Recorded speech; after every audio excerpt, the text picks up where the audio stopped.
Skumbananer i lange baner.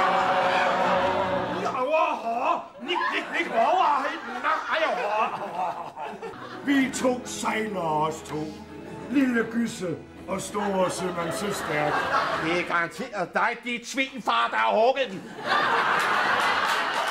Ja, det er bare en forsmag på, hvad de kan vente dem her i Parkcafé, hvor vi byder velkommen til Så Hatten Passer. Lad os give ordet til konferencier. God aften, mine damer og herrer, og rigtig hjertelig velkommen. Rigtig hjertelig velkommen til endnu en runde med landets mærkeligste forestilling. Lad os se, hvad vi har at byde på i aften. Må vi få spillerne på banen?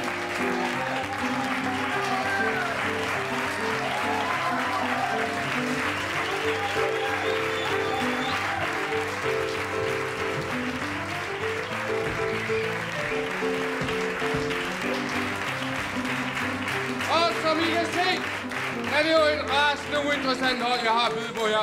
Jeg er straks gået i gang med at varme disse aldrende spillere op, og det gør vi som altid ved hjælp af en fortsat historie. Jeg er dirigent, det vil sige, jeg peger på en spiller, Søren Østergaard for eksempel. Han starter en historie. I samme øjeblik, jeg peger på en ny spiller, skal vedkommende fortsætte historien nøjagtigt, hvor den er kommet til. Uden at tøve, eller nøle, eller rode i historien, eller blive sjofel, eller noget som helst. Det er jeres opgave at registrere den slags, og lige så snart I synes, at en af dem gør det dårligt, så råber I dø, og så går vedkommende ud af lejen. Men det skal vi lige prøve, om vi kan. Jeg tæller til 3, og I råber dø. 1, 2, 3! Sådan! Ja, vi vil bede mig om at fortælle en historie med forskellige genrer lagt på. Hvilken litterære genre? Hvad læser I helst i jeres fritid til Torben? Succesromaner. Succesromaner til Torben, ja. Claus Bue. En anden genre. Hvad for noget? Macbeth? Ja, Macbeth. Hvem læser helst Macbeth i sin fritid? Nå, Søren Haug. Lyrik, ja. Søren Østergaard. Ingeniørens ugeblad. Ingeniørens ugeblad, ja. Og Niels Olsen. Lægeroman til Niels Olsen. Ja, og vi skal have en ny første linje. Jeg spiser gerne frikadeller. Jeg spiser gerne frikadeller, er den nye første linje. Værsgo.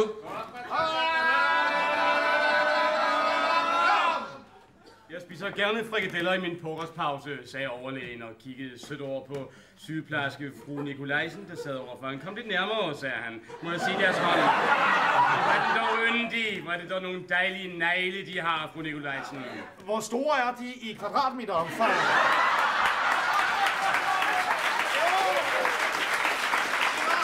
Noget, der havde interesseret ham i mange år. Da han kiggede ned på dem, så fik han lyst til at sige et lille digt. Han sagde, finger, negle, jeg kan mig i dig spejle.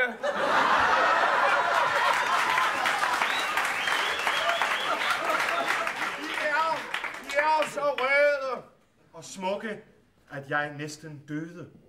Hun kiggede på ham. Det var det smukkeste, hun nogensinde havde hørt. Overlæge Nikolajsen var jo gift med Katrine. Ville han nogensinde forlade hende?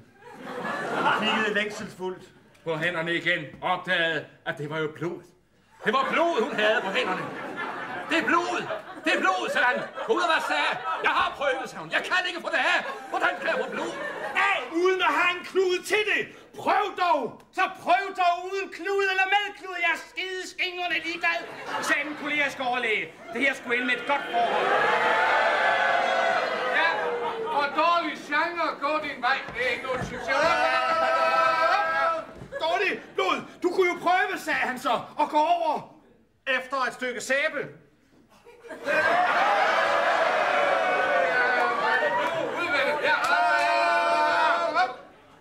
Det hjælper ikke. Det er fordi, jeg har myrdet, sagde hun. Har du myrdet? Ja, jeg har også myrdet. Og derfor vil jeg sige et andet digt, som jeg også hænder til.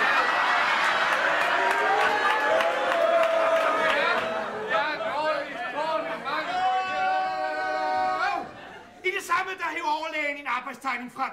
Nu skal du se, sagde han. Han smed den fra et stort værk, hvor der var pile, der var streger, der var linealer. Gå dog, den vej og den vej og den vej. Følg den i retning. Og det gjorde hun så. Han tog passeren. Og der, hvor passeren ramte, der var skoven. Og der var de 3 hekse. Pludselig stod de 3 hekse lige foran dem.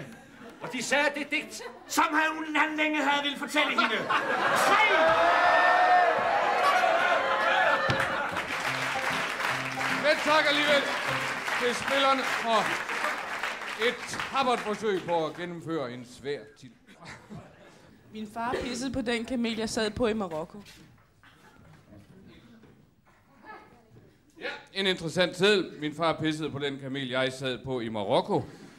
Er der ikke en, der kan være en araber? Det kan du da, Søren. Ikke? Du er da en glimrende araber. Kan du ikke holde et foredrag om kamelpisning i Marokko? Og Claus, vil du ikke oversætte for os andre, hvad det er, der sker?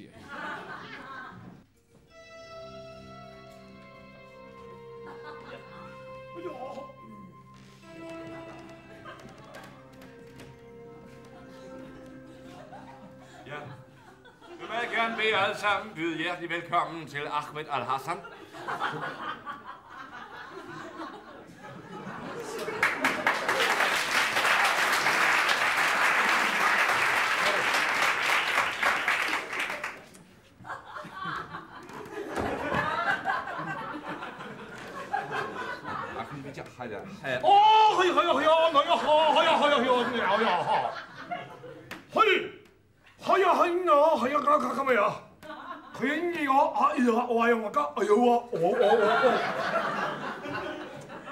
Dags alle sammen.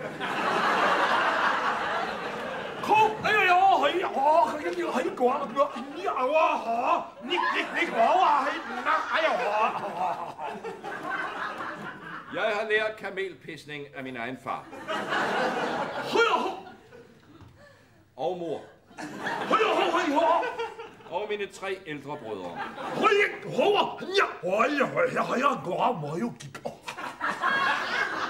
Min store søster måtte ikke være med. Hun var blevet gift med en sheik fra nabolandsbyen.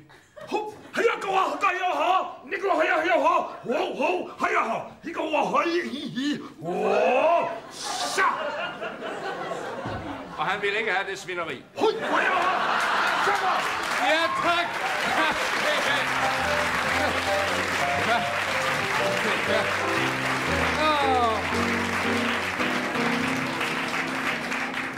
Ja, og lidt er det lidt. Lille Gyse ved verdenshavet. Nå ja, det er jo en gammel, en gammel tegneserie. Lille Gyse ved verdenshavet. Niels, start den. Lille Gyse ved verdenshavet.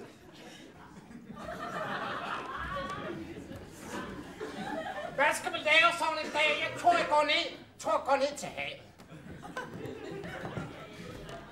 Nej. Hvad er det stort? Hvad er det, der kommer derude? Skib! Hey, sømand, tag mig med! Hvad fanden, det er sgu da Gyse, der står derinde, tror jeg. Jeg ligger med jer. Kom ud, Gyse! Svøm, hvad du kan, Gyse! Okay! Så er det bare ombord! Hvor skal vi hen? Vi skal over det store have, Gyse. Vi skal ud og opdage det, mænd opdager, når de er gladest. Vi sejler, Gyse. Vi 2 sejler os 2. Lille Gyse og store sømand Søstærk.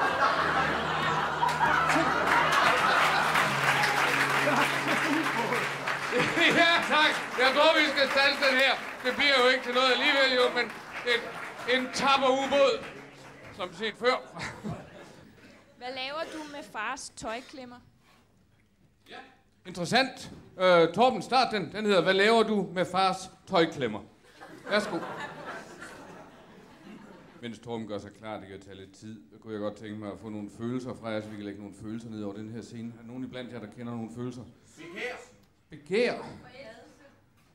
Had. Forelskelse. Fængslet. Afmagt. Ikke noget? Vemodig. Det er rigeligt. Tak skal I have. Ja.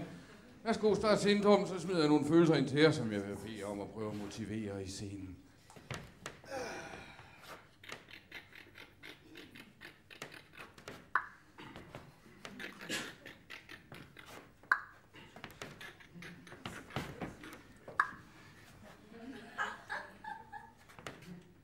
Had. Brian?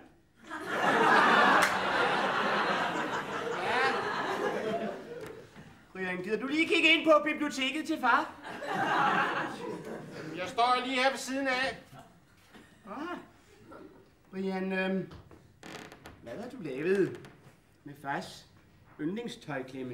Det skal jeg fortælle dig, jeg hader tøjklemmer! Der fik vi det ud af skabet, hva'? Din lille sadist. Dit lille ledebarn. Jeg skal ødelægge alt for Begær. Begær. Lækker søn. For en far kan det godt være svært at ligesom undlade og nyde glæden ved at have dig herinde sammen med mig. Han er ikke en fest, det er bare glæde. Far, jeg har taget en af dine tøjklemmer. Og denne er det dejligt? Afmagt. Om det er den ene kind eller den anden kind. Jeg vil ud af vinduet, tøjklemmer mig. Nej, du smider ud af vinduet den sidste tøjklemme. Hvad nytter det? Hvad nytter tøjklemmer i disse krisetider? Vores eneste trøst. Ryd snoren! Jeg brød det hele, ødelæg det hele. Selv bøgerne, brænd litteraturen. Ikke engang tøjklemmer. Tøjklemmerne er gået. Forelskelse. Og nu er der kun os to tilbage. Far og søn. Alene i livet. Jeg elsker den stærke, buskede hånd, du altid. Du smører tyk på, men det er dejligt. Vi slutter af med vemodig. Der er den gamle vinduespusser igen. Jeg stod så vent dernede og tænkte på, hvor alle disse tøjklemmer kom fra. Ja. Det er en god tanke, en god tanke. Det er længe siden, jeg har fået så mange tøjklemmer i hovedet. Kom dog indenfor. Jeg blev som helt vemodig ved tanken. Kan vi huske i gamle dage, da der var tøjklemmer på alle hylder? Hvor er du blevet stor, min dreng? Ja, han går til, han går til. Nå, men jeg tror, jeg tror også publikum, og jeg slutter. Tak skal I have. Ja. Vi haster videre med en ny seddel. Det ulykkelige var, at Arne ingenting kunne.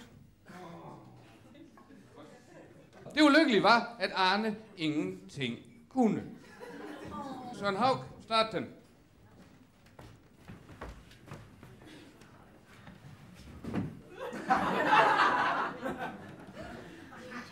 Nu skal jeg have mit tøj på.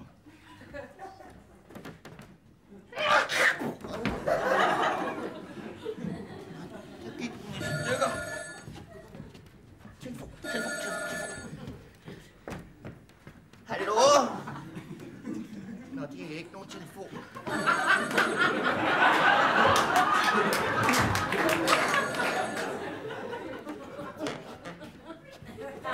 Hallo? Ja, goddag, er det Arne? Ja, det er det. Ja.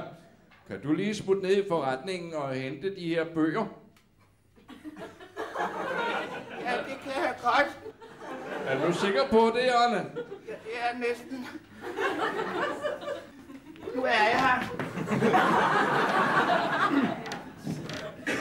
Hallo? Ja, jeg har altså ikke noget tøj på.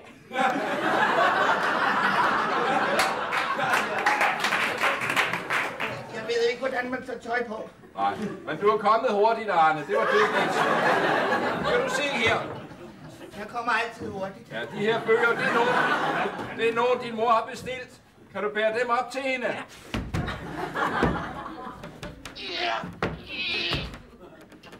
Jeg tror godt lige, jeg kan klare det. Ja, undskyld, hey. Ja, Arnes storebror. Han har glemt at få sit tøj på.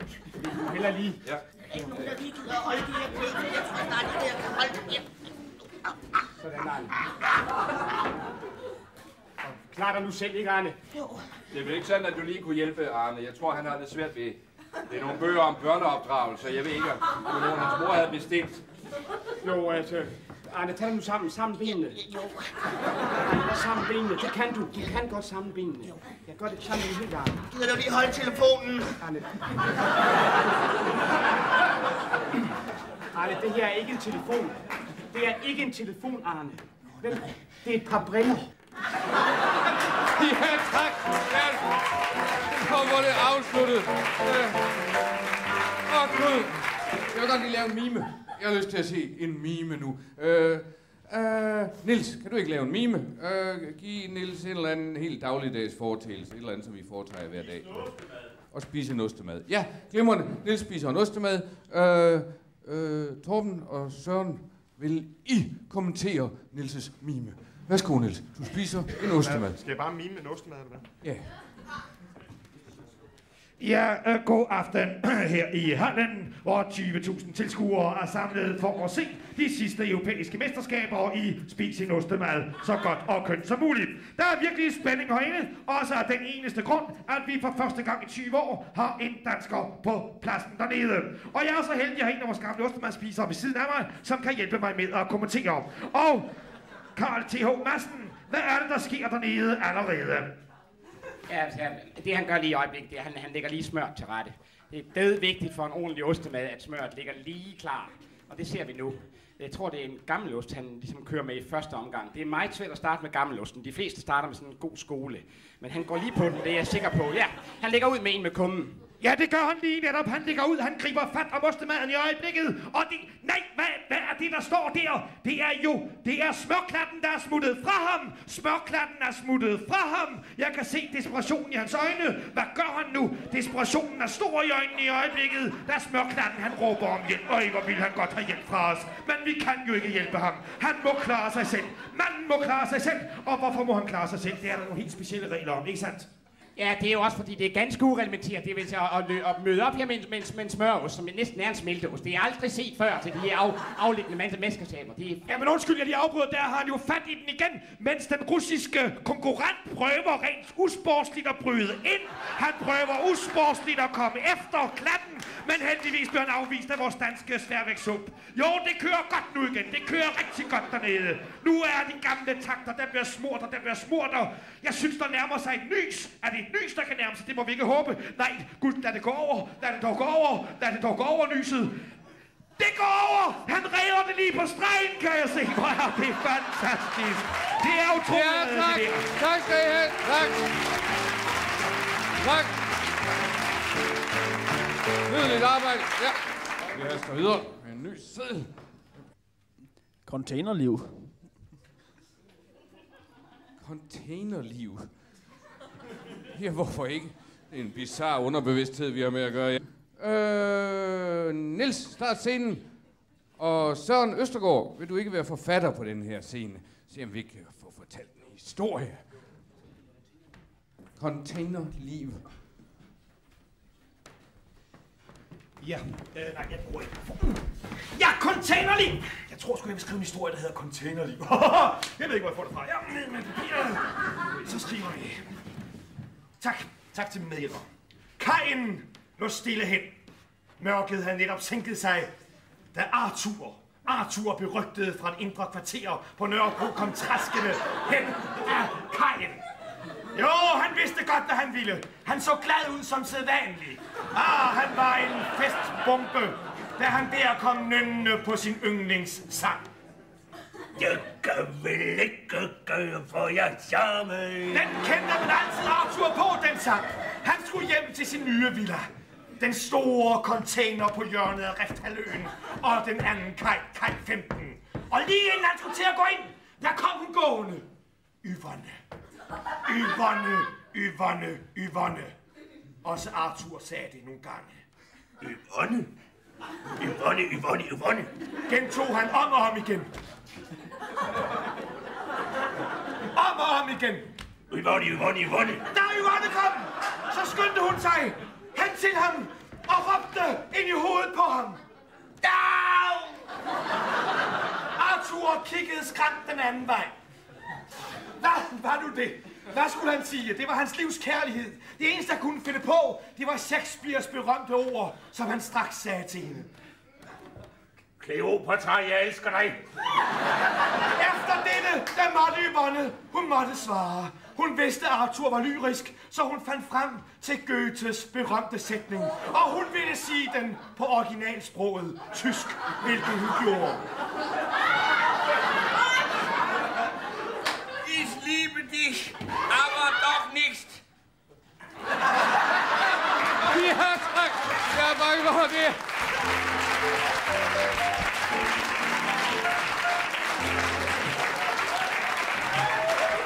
Ja, jeg er bange for det, hvad Søren Holks tyskkundskaber strækker til. Pludselig var der forbløffende få skumfiduser tilbage i posen. Pludselig var der forbløffende få skumfiduser tilbage i posen. Hvad er det her for noget? Men det er sikkert noget. Ja, og her som slutnummer kunne jeg godt tænke mig at se spillerne, om de kan udtrykke forskellige dramatiske genrer. Og vi beder Nils om at starte. Pludselig var der forbløffende få skumfiduser tilbage i posen. Hvad det end har med det her at gøre. Ja, men vi starter scenen, som Holberg ville have skrevet den. Værsgo. Ja, det var jo det, jeg havde været nede ved købmanden og købe nogle skumfiduser, og så var det ved det, at jeg kom hjem, og så var jeg bare ville sige, at så var der sådan set ikke så mange skumfiduser tilbage i posen. Har du tænkt dig at gå hen til, at du kan få Jakob Skummer til måske at hjælpe dig lidt? Ja, det var jo det, at jeg havde købt dem her, så jeg havde tænkt om det ikke var det bedste. Ja, lad du se, hvor kaldt det er. Nu kigger vi godt ned i posen, ja. Nej, der er ikke mange tilbage, hva'? Der er ikke ude 4 skumfiduser, det var. Ja, ikke uden 4. Og det er jo galt. Hvad siger Nielsen, når du kommer hjem, og man kun har 4 skumfiduser, det var? Du har da kommet til at snuppe nogen på vejen, hva'? Jeg er jo svært glad ved skumfiduser. Ja. Det jo. Og det er der en anden en, der også er, så vi fortsætter den, som Synnøve Sø ville have skrevet scenen. Og det er garanteret dig, dit svinfar, der har hugget den. Ja. Nu har jeg for en gang skyld lov til at køre dialogen selv, mister. Så du kan bare sige, hvad du vil. Og det kan du godt lade være med, du. Jeg udtaler mig overhovedet ikke. Jeg er nemlig travlt på min højskole. Ja, undskyld. Ilum, ja, folk begynder nu, så vi er klar til at signere bøgerne, så det vil være dejligt. Vi skal nok lige have nødderne løftet lige en anelse. Ja, jamen, jeg synes, der må godt sådan vippe en enkelt nød ud. Jamen, jeg synes, at de er enormt søde. Det er din lesbiske mor! Og inden det går over gevind, vil vi fortsætte, som Shakespeare ville have skrevet den. Som er kommet hid til dig, min søn. Jeg bringer her en pose skumfiduser, som jeg har købt i kiosken, det der. Bare da du ej er gift i disse skum. Skumbum-fiduserne.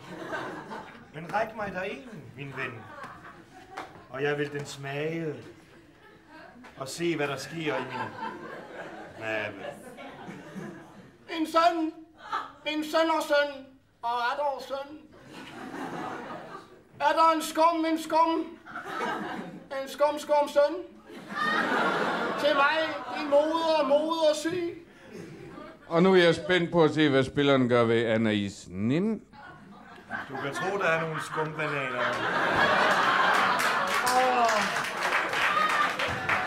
Henry, er det Dr. Kronsky, du har taget med over at besøge mig? Går lige ud og læser nogle bøger, Anais. Skide godt, bare læs alle mine dagbøger.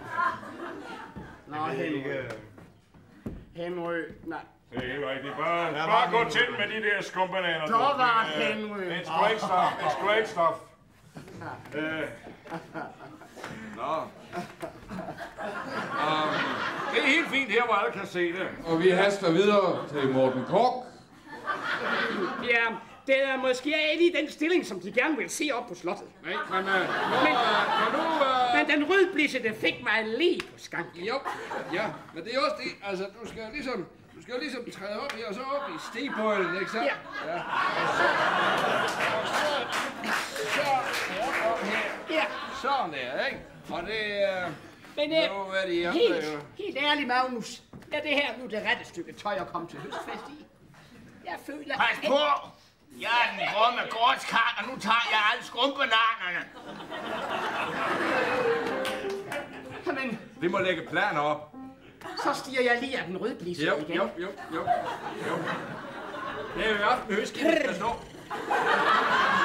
Og vi fortsætter scenen, som Brecht ville have skrevet den. Jeg kommer lige fra byen. Hvad er der sket i byen? Ja, kapitalisterne begynder at indvandre. Jeg spiller skumbanan. Courage, børn! Courage! Tag fat i kærlen. Fyld den op med de resterende skumbananer, vi har tilbage. Vi drager afsted. Og lad os vandre så lang tid vi kan. Vi må ned igennem Europa. Igennem det krigshærgede land. Med vores skumbananer. Lad os dele en skummert, inden vi tager afsted. Og på vejen sang de den kendte skumbanan-lied. Skumbananer i lange baner. Søsken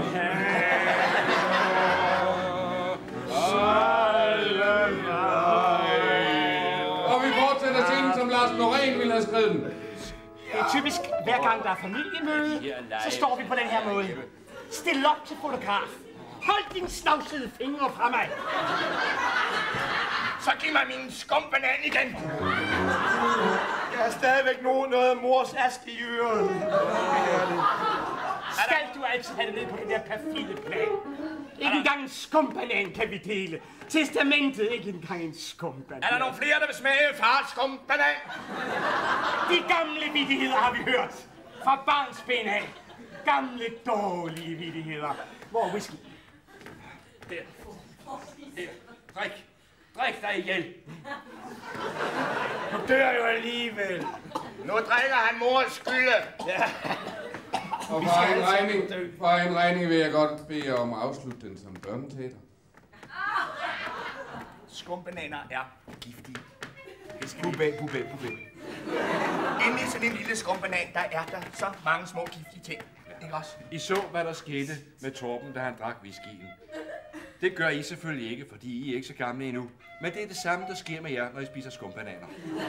Prøv at forestille jer, alle de skumbananer, så kommer ned i maven. Der kommer en stor skumbanan. Nej, en stor skumbanan. Selvfølgelig er det ikke nogen rigtig skumbanan. Vi lader som om det er en skumbanan. Det er bare Niels, der er inde i skumbananen. Kan du sige dag til børnene, Niels?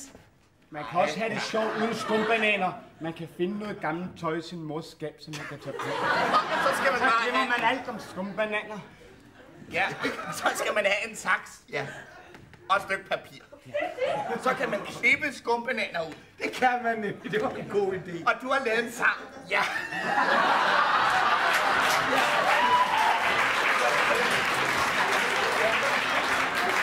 Så kan jeg sige, at vi skal synge. Skummelummelum. Skummelummelum. Skummelummelum. Skummelummelum. Og med dette totalt tåbelige vers siger vi tak for i aften. Tak for jeres tålmodighed. Velkommen igen en anden gang. Tak til spillerne. Tak til musikken. Tak for i aften.